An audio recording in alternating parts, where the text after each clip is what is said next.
Justin Harley, Director of Yardi's flexible technology business in the UK and Ireland. Welcome to the third in our series of video insights about the flexible workspace industry post-COVID-19 in conjunction with Property Week and Workspace. I am delighted to have with us today James Rankin, the Head of Research or Research Director for the Instant Group, probably the world's largest advisor on flexible real estate. I hope I got that right, James. Welcome. Thank you. It's good to be here. James, so just a small question to start with. How will the demand for flexible workspace change post-COVID-19? Just a small question. One we're all desperate to understand and find out, I think. I think demand's going to change in three main ways, and I'll just, I guess, run through those. Firstly, there's the demand from corporates is certainly going to increase. We're finding that with the conversations that we're having with a large number of corporate companies who are our clients, and we advise on their flexible workspace strategy.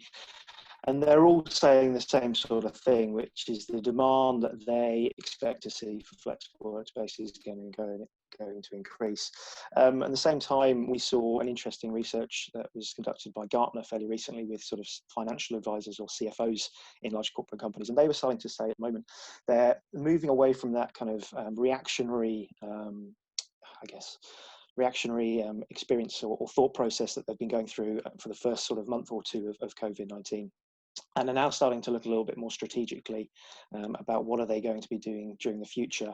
And Workspace certainly comes into that through whether they're going to be looking to sort of decrease costs and increase efficiencies through Workspace, or if they're just looking to increase the flexibility of their portfolios as a whole. The other point, which I think has been talked about, I've been reading it in a couple of news articles already this week, which is kind of the hub and spoke model, or the diversification of the office portfolio. And I think that's certainly something that we are going to see, but we'd already started to see before COVID-19 came into effect. We've seen a large number of companies look at, how they can expand outside of these large metropolitan hubs, where traditionally they've gone because that's where the talent pool is based. But the way that we work now, and the fact that we can work remotely, really means that we can work from much larger distances outside of those central hubs or wherever our corporate HQ might be. And that really does rely on more of a hub and spoke type model. At the moment, I think it's fair to say in the flexible workspace world, maybe the supply isn't quite there yet, certainly in some of the suburban markets. The big are still very much in the large cities globally, and we're going to need to see supply increase out of these big centres and into the suburban markets. It's something that we have started to see, but it's still an ongoing process. If we look at the UK during the second half of the year, the data that we've been looking at shows around 4,000 sort of lease events happening, of roughly about 18 million square feet of space being exited, and I think a large proportion of that will be those companies will be thinking very seriously about the flexible workspace and what does it offer to them going forward. The final point, and it's something that is quite often overlooked, I think, is the growth of the entrepreneurial sector.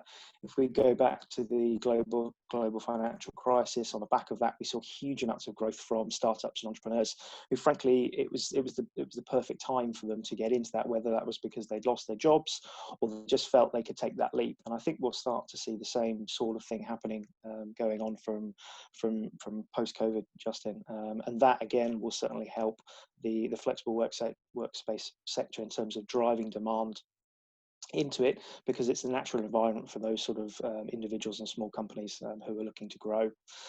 Just in terms of demand, our own platform, we've started to see over the last couple of weeks quite strong kind of return, certainly in terms of interest or inquiries for flexible workspace. Of our top sort of 13 global markets, 10 of those are now within sort of 15% of pre-COVID levels. And actually 5 of those markets are now showing interest levels higher than they were pre-COVID. So the bounce back is is starting to happen. It is speeding up, and then some of the markets, as I say, we're already seeing interest and demand strip where it was before the pandemic. Thanks for your insight. Absolutely fascinating and great to see such positivity. If you were to give one bit of advice, and I was operating a number of buildings, what would that be? I think the overriding sentiment is to remember that this industry, the flexible workspace industry, has traditionally come out of periods of financial difficulty or challenge in a much stronger position. We saw that after the global financial crisis, and I very much expect to see that again coming out of COVID-19 pandemic. Of the companies that we're talking to, whether that's large corporates or small SMEs, are looking at the flexible workspace industry as a solution to help them grow and move forward fast forward. Brilliant, James. Thank you very much indeed. And it's been a pleasure talking to you, and I look forward to seeing you when we all get out of lockdown.